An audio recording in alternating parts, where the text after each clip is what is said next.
Hello friends, welcome back to the channel. आज से हम डीएसएल की यूनिट 5th स्टार्ट करने वाला है जिसका नाम है ग्राफ थ्योरी। इसमें पहला टॉपिक आता है ग्राफ की। ग्राफ है क्या? हम ग्राफ थ्योरी तो पढ़ रहे हैं, पहले पता होना चाहिए हमें बेसिक ग्राफ की डेफिनेशन होती क्या है। A graph G equal to VE with set of vertices and set of edges is such that EK is connected with the unordered pair VI VJ of vertices। Graph क्या होता है? Graph के अंदर दो चीज़ होता है, एक वर्टिसेस होता है, एक एजेस होती हैं। वर्टिसेस और एजेस का कॉम्बिनेशन को हम क्या बोलते हैं? ग्राफ बोलते हैं। देखो जैसे VI और VJ क्या है? दो वर्टिसेस है और इनसे जो मिलकर ये जो लाइन खींची है क्या है? एजेस। तो वर्टिसेस क्या होते हैं? वो होते हैं जो एजेस को कंबाइन करते हैं। और ग्राफ क्या होता है? ग्राफ क्या होता है? कॉम्बिनेशन ऑफ वर्टिसेस और एजेस का जो भी कॉम्बिनेशन होगा उसका क्या बोलेंगे हम? ग्राफ। अब जैसे नोट 1 क्या लिखा है? ई के equal to VI VJ, then vertices VI and VJ are called vertices and edges. VI और VJ को क्या बोलेंगे हम? वर्टिसेस बोलेंगे। और इनके जो बीच में जो ये लाइन है इसको क्या बोलेंगे? एज बोलेंगे। अब कोई भी मैक्सिमम एक एज कितने वर्टिसेस से बनेगी? टू वर्टिसेस उसे मिनिमम चाहिए होंगे, तभी वो क्या बनेगी? एक एज बनाएगी। दूसरे क्या क्या होता है कि वर्टिसेस को हम क्या बोलते हैं? नोड्स भी बोलते हैं। एजेस को हम क्या बोलते हैं? लाइन भी बोलते हैं, ब्रांच भी बोलते हैं और आर्क भी बोलते हैं। अब मोड वी का मतलब क्या? Total number of vertices. तो टोटल नंबर ऑफ वर्टिसेस को हम किससे रिप्रेजेंट करते हैं? मोड वी से। और मोड ई क्या होता है? Total number of edges. तो इसको हम रिप्रेजेंट करते हैं टोटल नंबर ऑफ एजेस को।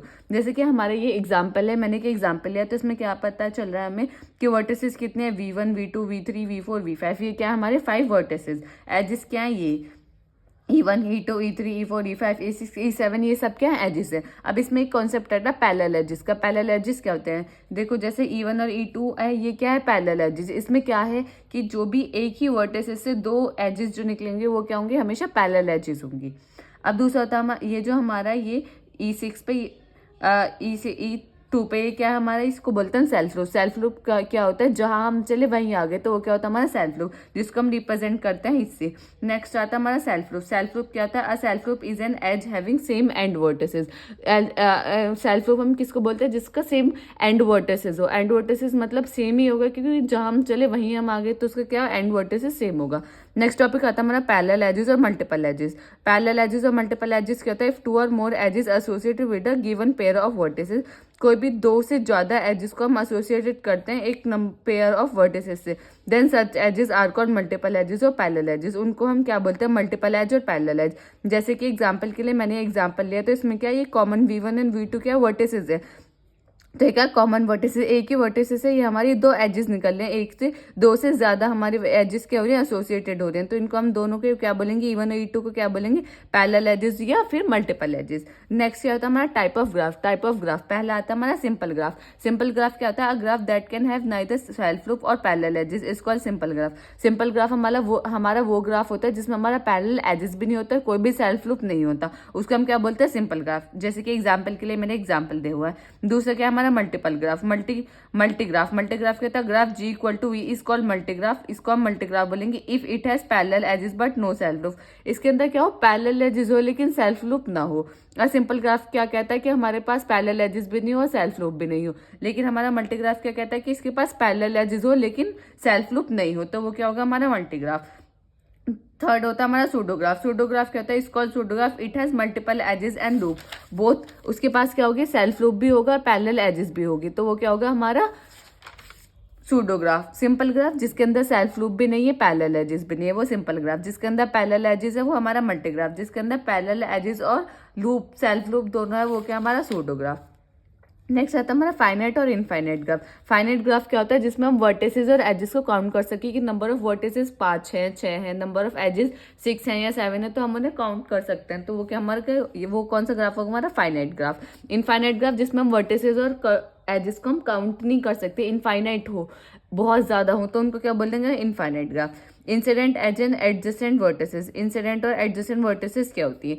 If an edge E join with two vertices, कोई भी एक एज है वो ज्वाइन हो रही है टू वर्टिसेस से, V1 and V2, then we say edge is an incident of the vertices V1 and V2।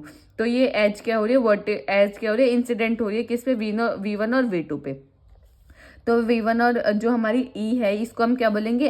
Incident edge. और V1 और V2 को क्या बोलेंगे? Adjacent vertices. ठीक है।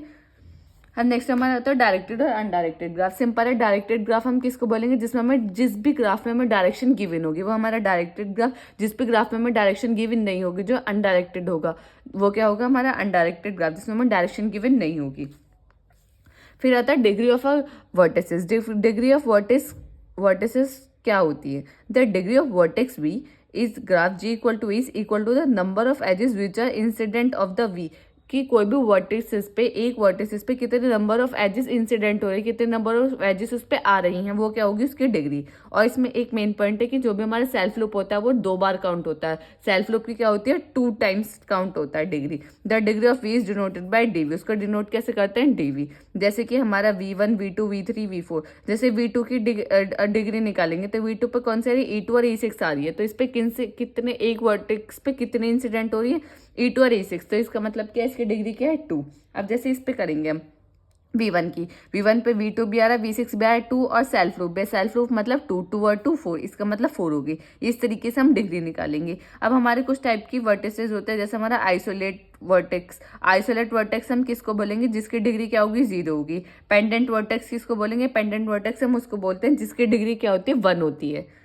और नल वर्टिसेस किसको बोलेंगे, जिसकी डिग्री 0 होती है। डिग्री से मतलब है डिग्री ऑफ वर्टिसेस क्या होगी, उस पर 0 होगी।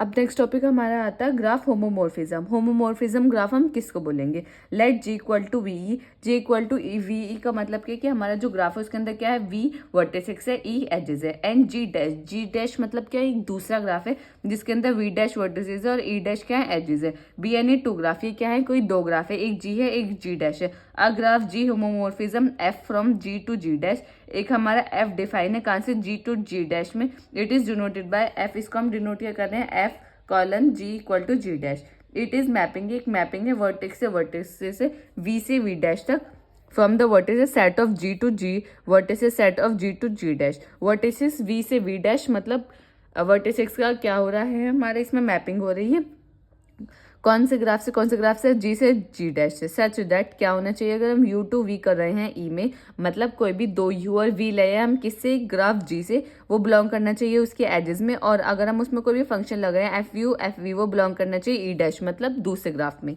तो उस ग्राफ को हम क्या बोलेंगे, होमोमॉर्फिज्म।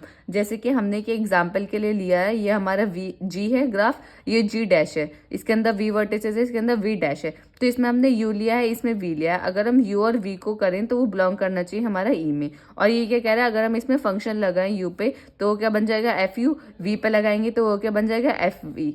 एफ वी, तो अगर हम एफ यू और F U comma F V निकालेंगे तो वो भी हमें किस में बिलोंग करेगा, ई डैश में।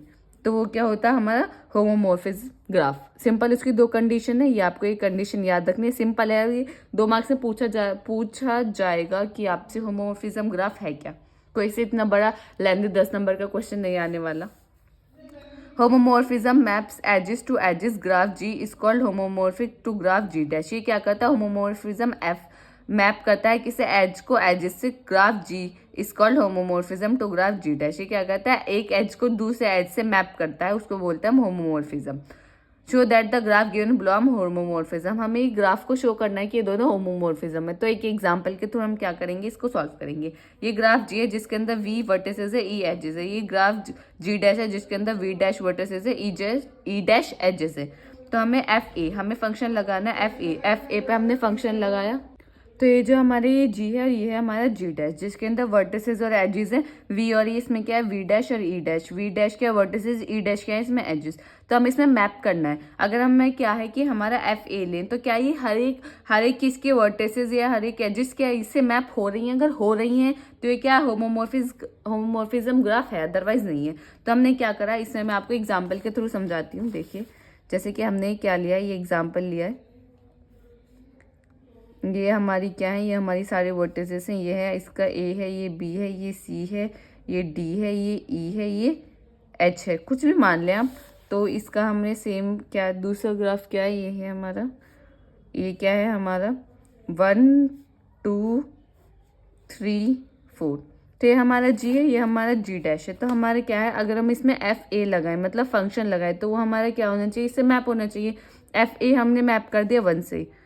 एफ बी हमने किससे मैप कर दिया, एफ बी हमने मैप कर दिया 2 से, ठीक है। एफ सी को भी हमने किससे मैप कर दिया 2 से।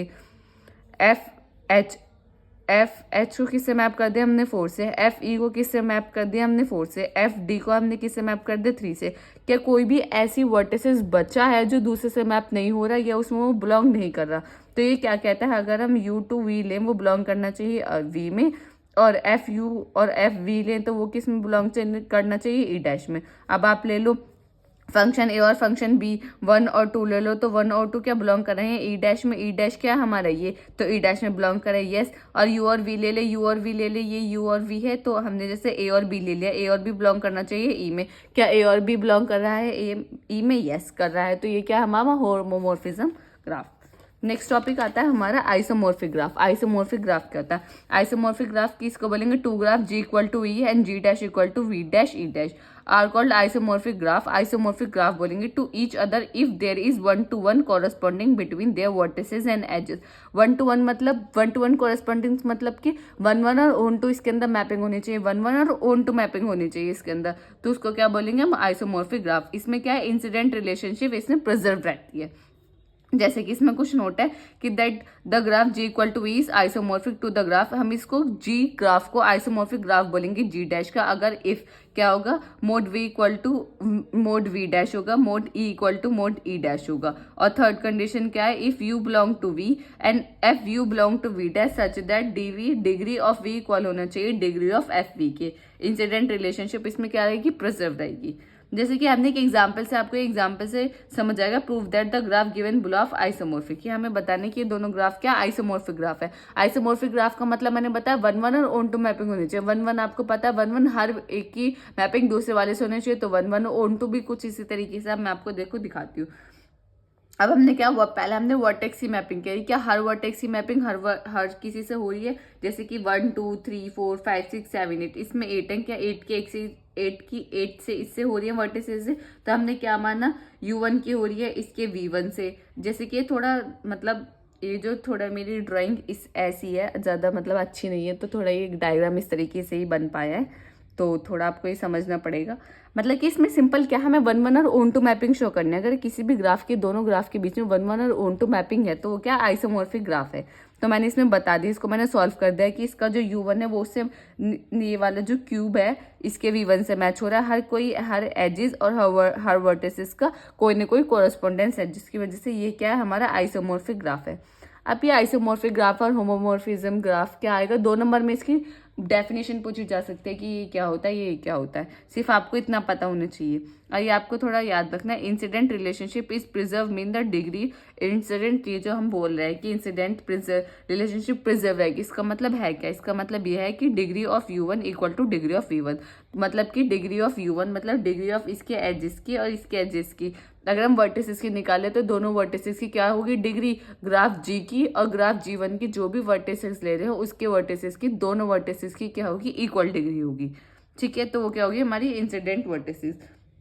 Also D1 plus D2 plus equal to सब इक्वल होंगे। ठीक है, इंसिडेंट रिलेशनशिप इसमें प्रिजर्व रहती है, that both are isomorphic graph. अब इसमें भी आप देख सकते हैं दोनों आपको एग्जाम्पल लिए, तो मैंने थोड़े कॉम्प्लिकेटेड से एग्जाम्पल है, थोड़े से पिक्चर ऐसी। अब आप इसमें देख सकते हैं बहुत ईजी है आइसोमॉर्फिक ग्राफ ही किस तरीके से। ये वाला भी देखो आइसोमॉर्फिक ग्राफ है, तो ये क्या हमारे कुछ ये होता है कि हमें दिखाना होता है कि आइसोमॉर्फिक ग्राफ होते क्या है। इसमें आपसे मेनली यही पूछा जाएगा कि आइसोमॉर्फिक ग्राफ ये है या नहीं है। तो हमारा नेक्स्ट टॉपिक आता है अब आयलर पाथ। आयलर पाथ क्या होता है, a path in a graph is said to be an Euler path if it travels each edges in a graph once and one only once. मतलब क्या कहता है कि कोई भी हमारा ग्राफ है, कोई भी ग्राफ में हम हर एजेस को एक बार उसको ट्रेवर्स करें, तो वो क्या होगा आयलर पाथ। वो पाथ क्या होगा कि कोई भी हमारे बहुत जैसे हमारे कोई भी पाथ है तो हम उसमें कोई भी एक ऐसा पाथ चूज करें जिसमें हम सारे एजेस को, इसमें क्या होता है एजेस को कवर करें और सारे एजेस कवर हो जाए, तो वो जो हमारा जो पाथ बनेगा, जिस रास्ते से हम गए हैं तो वो क्या जो रास्ता होगा उसको हम बोलेंगे पाथ, और जिस रास्ते से हम गए जिसमें हमने सारे एजेस को कवर कर लिया वो क्या होगा हमारा आयलर पाथ।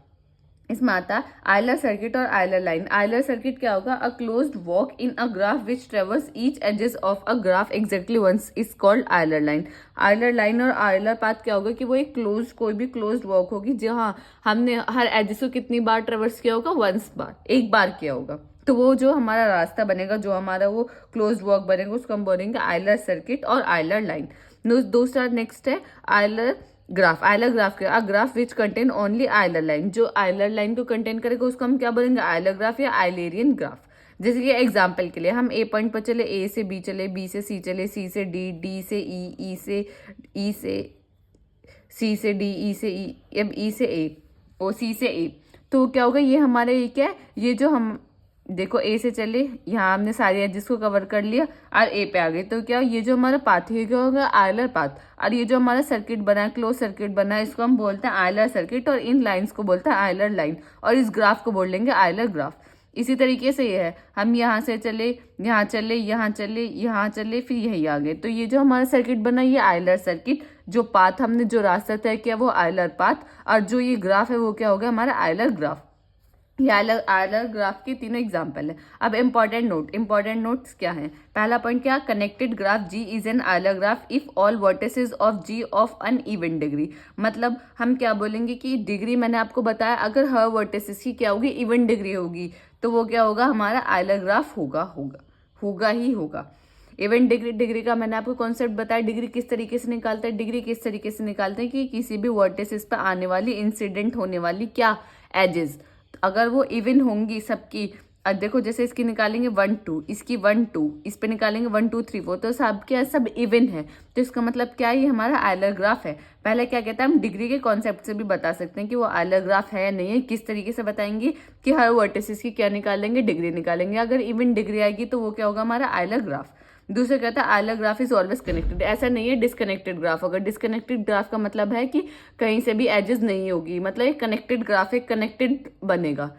थर्ड क्या, Euler graph does not contain any isolated and pendant vertices, isolated और पेंडेंट वर्टिसेस नहीं होगी, जिसमें आइसोलेटेड और पेंडेंट वर्टिसेस कौन से होते हैं, जिसकी डिग्री 0 होती है, जिसकी डिग्री 1 होती है, तो वो नहीं होंगी। Euler graph can be decompose into circuit, Euler graph को हम किस में डिकम्पोज कर सकते हैं, सर्किट्स में। अब नेक्स्ट टॉपिक आता है हमारा हैमिल्टोनियन पाथ। हैमिल्टोनियन पाथ क्या होता है, a path which contain every vertices of a graph G exactly once is called Hamiltonian path. Euler path में क्या करता है, हम आयलर पाथ में हम क्या करते हैं, एजिस को कवर करते हैं, हर एजिस को एक बार कवर करते हैं। हैमिल्टोनियन पाथ में क्या करते हैं, वर्टिसेस को कवर करते हैं, हर वर्टिसेस को एक बार कवर करते हैं। हैमिल्टोनियन सर्किट वही होगा, हम जैसे कि हमारा आयलर सर्किट होता है, हैमिल्टोनियन सर्किट क्या होगा कि हम कोई भी वर्टिसेस को एक बार कवर करके जो भी हमारा सर्किट, क्लोज सर्किट बना, उसको क्या बोलेंगे, हैमिल्टोनियन सर्किट। और जिसमें हैमिल्टोनियन सर्किट होगा उसमें क्या, उसको क्या बोलेंगे, Hamiltonian graph. Simple same Euler graph जैसा, लेकिन क्या होता है, आयलर ग्राफ में हम किसकी बात करते हैं, एजिस की बात करते हैं। हैमिल्टोनियन ग्राफ में हम किसकी बात करते थे, वर्टिसेस की बात करते हैं। अब Hamiltonian graph, a graph G is said to be Hamiltonian if it contain Hamiltonian circuit, अगर वो हैमिल्टोनियन सर्किट को कंटेन करेगा तो वो क्या होगा, हमारा हैमिल्टोनियन ग्राफ। अब जैसे कि हमारे के एक एग्जाम्पल के लिए है, हम V1 से चले, हमें क्या करना, वर्टिसेस को कवर करना है, एजिस से हमारा कोई लेना देना नहीं है हैमिल्टोनियन में, वो आयलर में है। आयलर से आप समझ सकते हैं ई से आयलर, तो ई से उसमें एजेस है, हैमिल्टोनियन का कोई ऐसा है नहीं, तो जो बचा हुआ है हैमिल्टोनियन मतलब वर्टिसेस।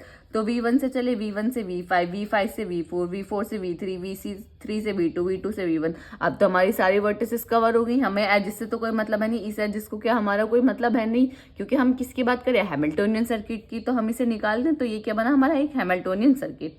अब ये क्या है, not a Hamiltonian circuit as we can not see find here the Hamiltonian, इसमें कोई हैमिल्टोनियन सर्किट है ही नहीं। क्यों, V1 से V2 गए, V3 से V गए, V4, V3 से V4, V4 से V5 से V4, V5 से V3, V3 से V2, कोई ऐसा नहीं है, एक इसको हम 2 बार कर रहे हैं काउंट। लेकिन इसमें क्या, देखो ये वाली जो V3 आ रही है, V3 वर्टिसेस को हम क्या कर रहे हैं, V2 से V3, V3 से V5, V5 से V4, V4 से V3, हम इसको 2 बार जा रहे हैं इस पर, लेकिन हमें क्या करना है, थर्ड वर्टिसेस को सिर्फ एक बार ट्रेवर्स करना है। लेकिन इसमें ये वर्टिस कितने बार हो रही है, 2 बार ट्रेवर्स हो रही है, इसका वजह से क्या हैमिल्टोनियन ग्राफ नहीं है। अब इनको, इन दोनों को भी हैमिल्टोनियन ग्राफ आप बता सकते हैं, ये मैंने बना दिया है। अब इसमें नेक्स्ट टॉपिक आता है कंप्लीट ग्राफ। कंप्लीट ग्राफ क्या होता है, a graph G equal to V is called complete graph if there is an edge between every pair of a vertices. Complete graph हम वो बोलेंगे जिसमें हर वर्टिसेस के बीच में एजेस होंगे, तो वो क्या बोलेंगे, हम उसको कंप्लीट ग्राफ बोलेंगे। जैसे कि ये वाला 1 2 3, तो इसमें हर वर्टिसेस के बाद V1 मान ले, V2 मान ले, V3 मान ले, तो हर वर्टिसेस के पास क्या एजेस है, तो ये क्या हमारा कंप्लीट ग्राफ, ठीक है। अब नेक्स्ट टॉपिक आता है हमारा बायपैराटाइड ग्राफ। बायपैराटाइड ग्राफ काफ़ी मतलब इंपॉर्टेंट टॉपिक है, इससे आने के क्वेश्चन आने के चांसेस थोड़े ज़्यादा रहते हैं।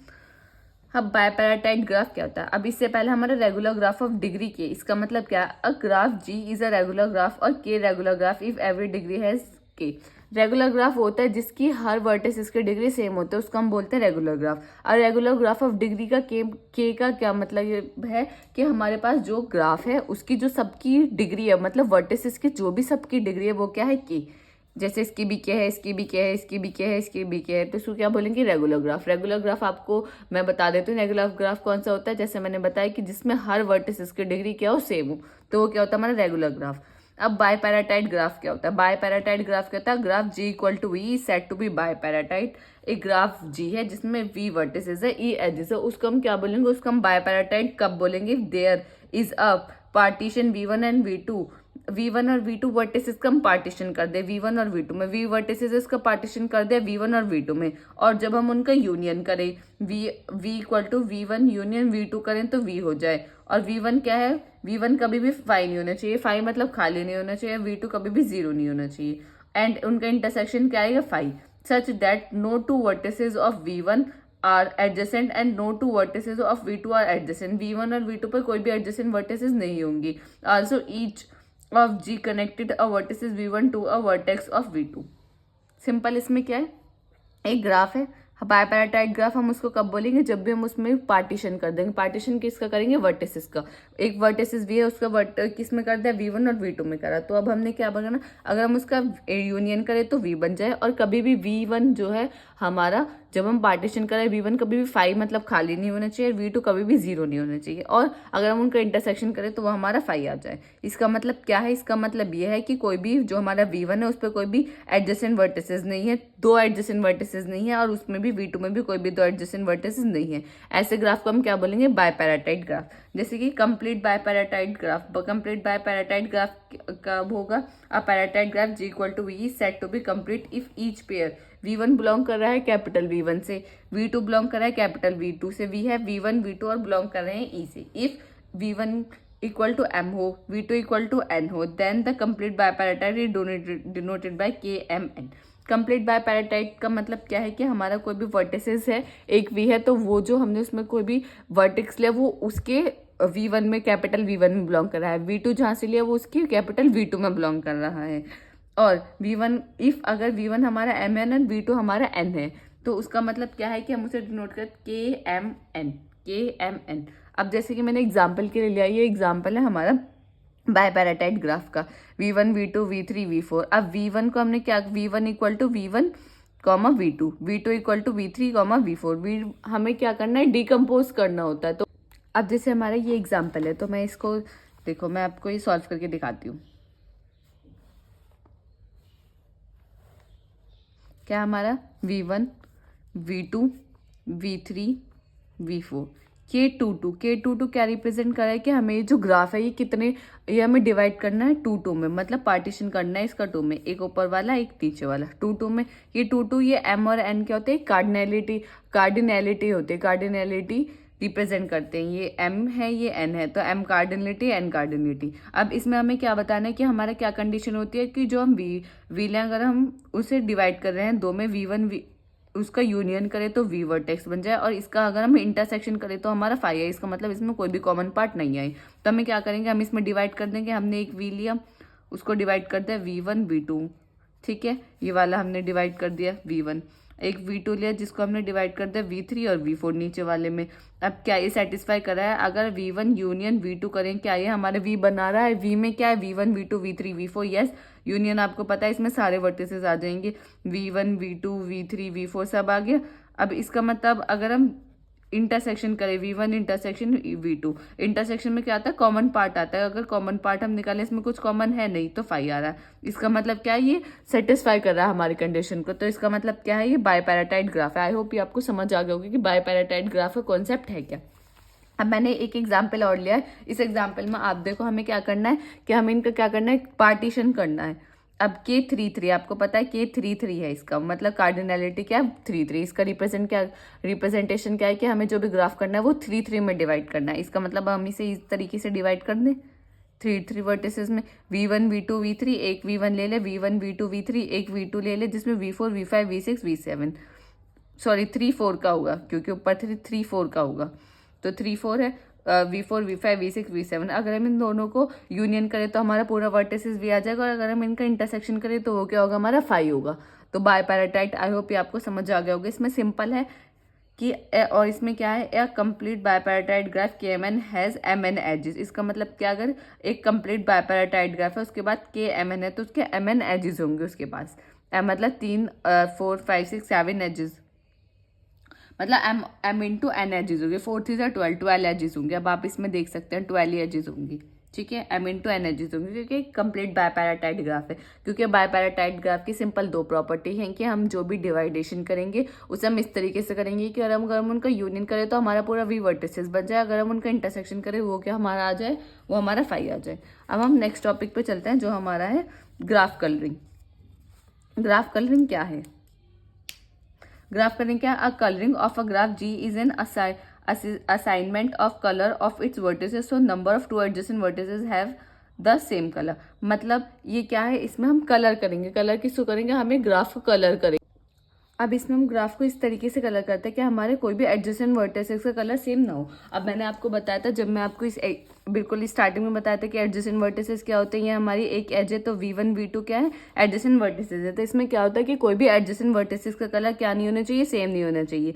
जैसे कि हम कोई भी एग्जाम्पल लें, ये हमने एग्जाम्पल ले लिया है, तो ये ब्लू है, ये रेड है, ये ग्रीन है, ये येलो है, ये पिंक है। तो किसी का भी सेम एडजेसेंट वर्टिसेस का कलर सेम नहीं है, तो ये क्या हमारा ग्राफ कलरिंग। ग्राफ कलरिंग क्या होता है? ग्राफ कलरिंग एक ऐसा कॉन्सेप्ट है जिसमें हम ग्राफ को कलरिंग करते हैं, उसके वर्टिसेस को कलर करते हैं, इस तरीके से करते हैं कि कोई भी हमारा 2 एडजेसेंट वर्टिसेस का कलर सेम ना हो। तो क्या होता है हमारा ग्राफ कलरिंग। प्रॉपर कलरिंग क्या होता है? If we required minimum number of colour for required colouring the graph then it is called proper colouring. Proper colouring वो होता है कि हम कम से कम कलर्स लें और हम क्या कर दें, अपने ग्राफ को कलर कर दें, और कोई भी 2 एडजेसेंट वर्टिसेस का हमारे पास कलर सेम ना हो। मिनिमम रिक्वायर्ड कलर्स, वो क्या होता है हमारा प्रॉपर कलरिंग। आपके chromatic graph and chromatic number. Chromatic number क्या होता है? क्रोमेटिक नंबर वो नंबर होता है जो हमें ज़रूरत होता है कि हमें कितने हमें ज़रूरत हुई है ग्राफ को कलर करने के लिए। जैसे हमें रेड ब्लू ग्रीन ज़रूरत हुई है, तो क्रोमेटिक नंबर क्या है हमारा 3। कि हमें कोई भी ग्राफ कलर किया है, हमें कितने मतलब हमें कितने कलर्स रिक्वायर्ड हुए हैं किसी भी ग्राफ को कलर करने के लिए। जैसे कि हमारे कोई भी हमने ले लिया, जैसे हमने ये वाला एग्जाम्पल लिया था, तो इसमें हमारा क्रोमेटिक नंबर क्या 1 2 3 4 5, इसका मतलब क्या 5। क्रोमेटिक नंबर हमारे क्या होता है कि कितने हमें कलर रिक्वायर्ड हुए हैं, कितने कलर हमने यूज़ किए हैं किसी भी ग्राफ को कलर करने के लिए, तो वो क्या होता है हमारा क्रोमेटिक नंबर या के क्रोमेटिक ग्राफ। तो a complete graph with n vertices with n chromatic. कोई भी कंप्लीट ग्राफ है जिसके अंदर एन वर्टिसेस है तो उसके अंदर एन क्रोमेटिक होगी। क्यों? क्योंकि इसके तो ये तो एडजेसेंट है, तो एडजेसेंट में तो हमें डिफरेंट करना है, तो इसमें हमें 3 ही होंगे। वर्टिसेस कितने इसमें 3, तो हमें इसमें क्रोमेटिक नंबर भी क्या होगा 3। क्रोमेटिक नंबर का मतलब है कि हमें 3 इसमें कलर्स यूज करने होंगे। Every tree with 2 or more vertices in is 2 chromatic. A graph consisting only isolated vertex is 1 chromatic. सिर्फ इसमें क्रोमेटिक नंबर ग्राफ कलरिंग आपको किस तरीके से होती है ये आपको पता होना चाहिए। अब आपका नेक्स्ट टॉपिक है ना, थोड़ा इस बार ना सिलेबस इधर उधर है, बहुत कटा हुआ है। मतलब आप पिछले साल का सिलेबस देखेंगे तो उससे काफ़ी अलग सिलेबस है, आपके बहुत सारे टॉपिक्स रिड्यूस हो गए, तो थोड़ा डिफिकल्टी होती है इसमें देखने में कि क्या टॉपिक है क्या नहीं है, या कोई टॉपिक छूट तो नहीं गया है। नेक्स्ट टॉपिक है हमारा प्लेनर ग्राफ, ये भी आपके हैं। प्लेनर ग्राफ क्या होता है? A graph G is said to be planar if can be drawn on a plane without cross over the edges, otherwise G is called non planar.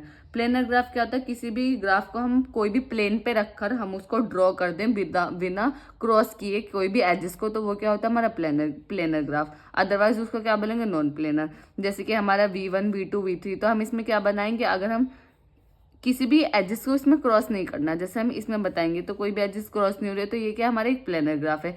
Edges can not cut each other, इसमें मतलब edges एक दूसरे को cut नहीं करनी चाहिए कहीं पे भी, वो क्या हो गया हमारा प्लेनर ग्राफ। ये क्या हमारा नॉन प्लेनर, क्योंकि इसमें ये रही ना एजेस एक दूसरे को कट कर रही हैं, तो एक ही प्लेन पे हम नहीं बना सकते, क्रॉस ओवर कर रही है हमारी एजेस, तो ये क्या होगी हमारी non planar graph. Planar graph non planar graph का क्वेश्चन मतलब 2 नंबर में पूछा जा सकता है सिर्फ आपसे कि प्लेनर और नॉन प्लेनर ग्राफ क्या होता है। अब हमारा नेक्स्ट टॉपिक है इसमें काउंटिंग। काउंटिंग बेसिकली कुछ नहीं है, इसमें एड ऑन है इस बार के न्यूज़ एज पर द इक्वेटिव लेटेस्ट सिलेबस। काउंटिंग क्या होता है आपको पता है, कोई भी चीज़ हमें काउंट करने की ज़रूरत पड़े वो काउंटिंग होती है। जैसे कि कोई भी जीता है, उसकी विनिंग होने की प्रोबेबिलिटी कितनी होगी, कि हमें उसका रन काउंट करने पड़ेंगे कि इसके रन इतने हैं, तो वो क्या हमें काउंट करने की ज़रूरत पड़े, सिंपल वो होती है हमारी काउंटिंग। ये हमें इसके दो प्रिंसिपल होते हैं, सम रूल और प्रोडक्ट रूल। सम के रूल क्या होता है कि N1 के पास 5 रुपए है, N2 के पास 10 रुपए है। अगर हम उन दोनों का सम निकालना है कि हमें पता करना है कि इन दोनों के टोटल रुपीस कितने हुए, तो हमें उनका सम करना पड़ेगा N1 + N2। वही होता है हमारा सम रूल। प्रोडक्ट रूल क्या होता है कि हमारा जो हम कोई भी एक पेन ले रहे हैं, तो एक पेन हमारा 5 रुपए का, अगर हम 50 पेन लेंगे तो हमें क्या करना पड़ेगी, 15 × 5 तो हमें मल्टीप्लाई करनी पड़ेगी, प्रोडक्ट करना पड़ेगा। वो हमारा क्या होता है, प्रोडक्ट रूल। अब हमारा इंपॉर्टेंट होता है पिजन होल प्रिंसिपल। जब मतलब मैंने DSTL का पेपर दिया था तो पिजन होल प्रिंसिपल बेसिकली हम क्या पढ़ते थे कि पिजन होल प्रिंसिपल है क्या। अब हम तो 2 नंबर का पढ़ के गए थे, लेकिन ये हमारा जो है DSTL का, जब मैंने पेपर दिया तो ये 10 नंबर में क्वेश्चन आया था कि पिजन होल प्रिंसिपल आपको एक्सप्लेन करना है 10 नंबर में। अब आप 10 नंबर में इसको किस तरीके से एक्सप्लेन करेंगे। अब तो हम इतना ही पढ़ के गए थे कि बस पिजन होल की बेसिक प्रिंसिपल, क्योंकि अब से पहले क्या आ रहा था, सिर्फ ये 2 नंबर में आ रहा था पिजन होल प्रिंसिपल। इस बार भी एड ऑन है, तो ये आप एक बार अच्छे से कर ले, क्योंकि जब मैंने पेपर दिया तो 10 नंबर में आया था, तो ये मुझसे खुद से नहीं हो पाया था। क्यों? क्योंकि मुझे सिर्फ इसकी डेफिनेशन पता थी, लेकिन उसने तो 10 नंबर में पूरा इसके एग्जाम्पल के सहित पूछा था कि आप एग्जाम्पल के थ्रू इसको एक्सप्लेन करें। तो इतना कोई हार्ड टॉपिक है नहीं, और आप इसमें कुछ कितना ही बना के लिख दोगे। अब उसमें तो जितना मेरे को पता था, जितना मैं बना बना के लिख के आ गई उतना मैं लिख के आ गई, लेकिन मैं बहुत डर रही थी। मैंने कहा ये पता नहीं पिजन होल प्रिंसिपल, मतलब जब मैंने DSTL का पेपर दिया तो वो थोड़ा टफ सा आया था। मतलब जो 2-2 नंबर के क्वेश्चन हम पढ़ के गए थे वो आए थे 10 नंबर में। अब जैसे ही एक टॉपिक ये भी था पिजन होल प्रिंसिपल, तो इस टॉपिक को आप अच्छे से एक बार कर ले, आपके साथ ऐसा ना हो जैसा मेरे साथ हुआ है। तो पिजन होल प्रिंसिपल क्या होता है? पिजन होल प्रिंसिपल सिंपल ये है कि हमारे पास होल्स कितने हैं, 5, पिजन कितने हैं, 6। सिंपल ये है कि हमारे पास N+1 हमारे पास पिजन्स है और N हमारे पास होल्स है। तो अगर हम एक एक होल में एक पिजन को रखेंगे तो एक होल ऐसा आएगा जिसमें हमें 2 पिजन रखने पड़ेंगे। तो वही हम होता है हमारा pigeon whole principal. If N+1 or more object are placed in N number of boxes, हमारे पास कितने N नंबर ऑफ बॉक्सेस है और N+1 क्या है, हमारे पास ऑब्जेक्ट्स हैं। तो then there is at least 1 box, at least कम से कम एक ऐसा बॉक्स होगा जिसके अंदर box containing 2 or more object, जिसके अंदर एक से ज़्यादा ऑब्जेक्ट होंगे। बिल्कुल, क्योंकि अगर हमारे पास क्या है, हमारे पास 5 बॉक्स हैं, 6 हमारे पास ऑब्जेक्ट है, तो कोई ना कोई एक ऐसा बॉक्स ज़रूर होगा जिसके अंदर हमें 2 चीज़ रखनी पड़ेंगी, 2 ऑब्जेक्ट को रखना पड़ेगा। वही होता है हमारे पिजन होल प्रिंसिपल। बस पिजन होल प्रिंसिपल में पिजन और होल का है कि हमारे पास 6 पिजन्स हैं। हमारे पास क्या है कि जैसे कि हमारे पास pigeon 1, pigeon 2, pigeon 3, pigeon 4, 4 pigeon है सिंपल। हमारे पास होल्स कितने हैं, होल 1, होल 2, होल 3। ठीक है। अब हमारे पास पिजन 1 को होल 1 में रख दिया, पिजन 2 को होल 2 में रख दिया, पिजन 3 को होल 3 में रख दिया। लेकिन पिजन 4 को या तो मैं पिजन 1 के साथ, पिजन 2 के साथ, पिजन 3 किसी के साथ भी रख सकती हूँ। लेकिन एक ऐसा एग्जिस्ट तो कर रहा है, एक ऐसा बॉक्स जिसके अंदर क्या है, हमारे एक से ज़्यादा ऑब्जेक्ट हो रहे हैं। तो ये हमारा पिजन होल प्रिंसिपल कहता है। अब इसमें क्या है, इफ N pigeon hole are occupied by KN+1 or more pigeons, N pigeons hole हैं जिसके ऑक्यूपाई कर रहा है वो KN+1 और उससे ज़्यादा pigeon, then at least 1 pigeon hole is occupy. At least क्या होगा कि एक पिजन तो जरूर, एक ऐसा तो जरूर होगा ऑब्जेक्ट, या एक ऐसा तो होल होगा जिसके अंदर K+1 पिजन होंगे। 2 मतलब वही है कि एक से ज़्यादा पिजन होंगे। तो अब इसमें जैसे मैंने एक एग्जाम्पल के थ्रू आपको ये बता दिया है, तो एग्जाम्पल क्या कहता है, अ बॉक्स कंटेन 10 ब्लू बॉल। एक बॉक्स है जिसके अंदर 10 ब्लू बॉल है, 20 रेड बॉल है, 8 ग्रीन बॉल है, 15 येलो बॉल है और 25 वाइट बॉल्स हैं। How many balls must be chosen to ensure that we have 12 ball of same colour. हमें क्या निकालना है, 12 बॉल्स निकालने कि वो सेम कलर क्या है। तो एन कितना है हमारे पास, 5। एन क्या कह रहे थे, हमारे पास कितने टाइप की बॉल्स हैं, ब्लू बॉल है, रेड बॉल है, तो कितने कलर की बॉल है, 5। तो एन क्या हो गया हमारे पास 5। K+1 मतलब हमारे पास ये हमसे पता है कि ऑक्यूपाई कितना करेगा, वो एक ज्यादा करेगा। K+1 = 12। क्या हमें कितने निकालते हैं, 12, तो K की वैल्यू क्या आ गई हमारे पास 11। और सिंपल KN+1 वो ऑक्यूपाई करेगा, KN+1 K की वैल्यू 11 × 5 + 1 56 इसका आंसर आया। मतलब पिजन होल प्रिंसिपल आप क्या ये आ गया तो आप थोड़ा इसका डायग्राम सा बना दें, इस पिजन दिखा दें, होल दिखा दें, डेफिनेशन लिख दें, ये कर दें और एक एग्जाम्पल दे दें। सफिशिएंट है। अब मैंने इसमें ज़्यादातर जो सारे टॉपिक्स हैं वो मैंने कवर करा दिए हैं। अगर इसमें आपको कोई भी डाउट है तो आप कमेंट सेक्शन में पूछ सकते हैं, और आपको ये नोट्स चाहिए तो आप टेलीग्राम चैनल को ज्वाइन कर सकते हैं। Thank you for watching this video.